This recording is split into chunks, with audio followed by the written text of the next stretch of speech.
Help Center Tutorials. Editing your customers' records from your Precision Systems admin interface.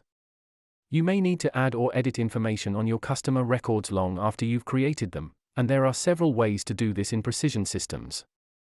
If you haven't already done so, we invite you to read our article How to Edit a Customer Record in Precision Systems to learn about the other methods, and choose the one that will work best for you in each of the situations.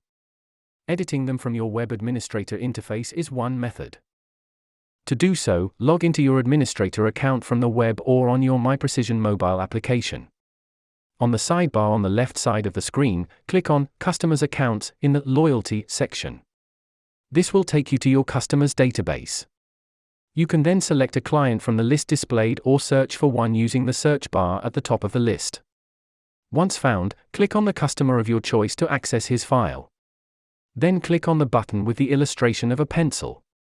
That is located below the area dedicated to the customer's photo. The customer's record will therefore be displayed. At this level, you will only have to edit or add the data you want in the appropriate fields before clicking on the button Update to save the changes, and the operation will have been successfully completed.